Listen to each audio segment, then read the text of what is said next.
అమరావతికి చట్టబద్ధత ఎప్పుడు? అసలు నిబంధనలు ఏం చెబుతున్నాయి? న్యాయ నిపుణులు ఏమంటున్నారు?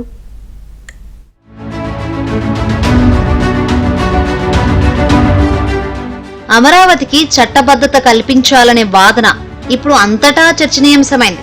2014లో అధికారంలోకి వచ్చిన కూటమి ప్రభుత్వం అప్పట్లో ఉభయ సభల్లో రాజధానిని అమరావతిగా ఏకగ్రీవ తీర్మానం చేసింది. ఆ తర్వాత పలు భవనాలను నిర్మించింది. 2019లో వైసీపీ అధికారంలోకి వచ్చి 3 రాజధానుల బిల్లును తెచ్చింది. ఈ 3 రాజధానుల బిల్లును ఏపీ హైకోర్టులో అమరావతి రైతులు సవాల్ చేశారు.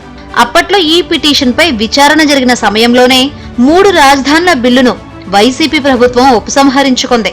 సవరణలతో బిల్లును మళ్లీ ప్రవేశపెడతామంటూ కోర్టులో అఫిడవిట్ కూడా దాఖలు చేసింది. హైకోర్టు ఈ అంశాన్ని పరిగణలోకి తీసుకుంది. రాజధాని అమరావతేనని త్రిసభ్య ధర్మాసనం తీర్పు కూడా ఇచ్చింది.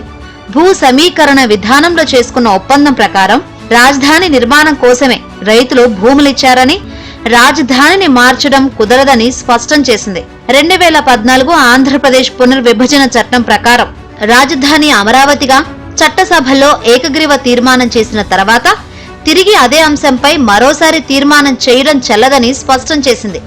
త్రిసభ్య ధర్మాసనం ఇచ్చిన తీర్పు ప్రకారం అదే అంశంపై చట్టసభలకు మరోసారి తీర్మానం చేసే శాసన అధికారం లేదని స్పష్టంగా పేర్కొంది. పైగా రిటాస్ కంటిన్యూస్ మాండమస్ విధించింది. వైసీపీ ప్రభుత్వం ఈ తీర్పును సుప్రీంకోర్టులో సవాల్ చేసినప్పటికీ కోర్టు ఎటువంటి స్టే ఇవ్వలేదని న్యాయ నిపుణులు చెబుతున్నారు. అంటే హైకోర్టు త్రిసభ్య ధర్మాసనం ఇచ్చిన తీర్పు అమలులో ఉన్నట్లేనని ఏపీ బార్ కౌన్సిల్ సభ్యుడు సుంకర రాజేంద్ర ప్రసాద్ స్పష్టం చేశారు. మళ్లీ చట్టబద్ధత ఎందుకని ప్రశ్నించారు.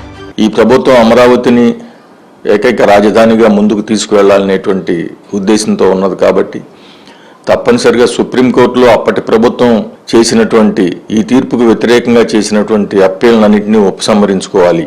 ఎప్పుడైతే ఆంధ్రప్రదేశ్ హైకోర్టు ఇచ్చినటువంటి తీర్పు అమరావతికి సంబంధించి ఆ తీర్పులో పేర్కొన్నటువంటి విషయాలన్నిటినీ కూడా ఆయా ప్రభుత్వాలు తూచా తప్పకుండా పాటించాల్సి వస్తాయి.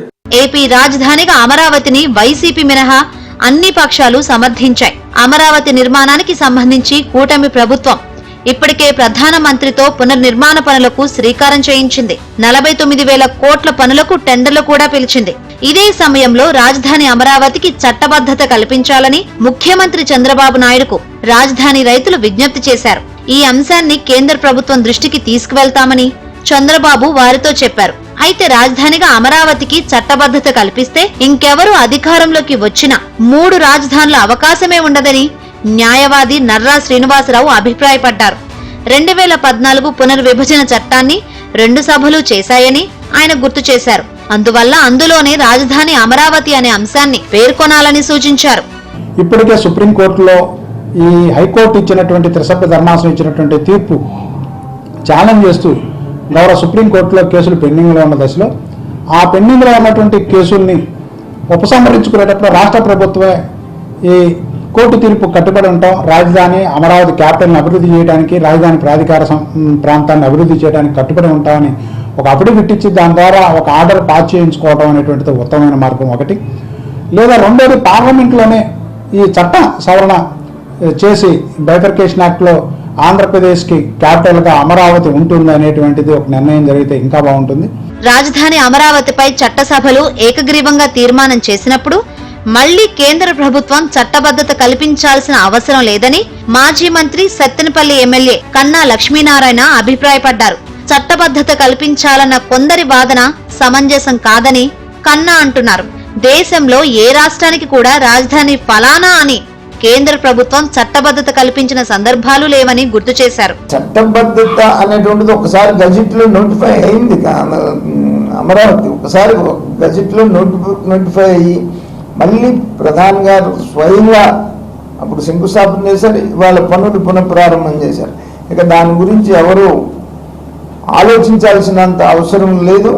రాజధాని ఇక ముందు ఫ్యూచర్లో ఎవరు కూడా మార్చేటువంటి అవకాశం లేకుండా ఈ 5 సంవత్సరాల్లోనే రాజధానిని మరి పూర్తి చేస్తామని చెప్పేసి అమరావతిపై అక్కసుతో చేస్తున్న ప్రచారం ట్రాప్ లో ఎవరూ పడొద్దని న్యాయ నిపుణులు సూచిస్తున్నారు.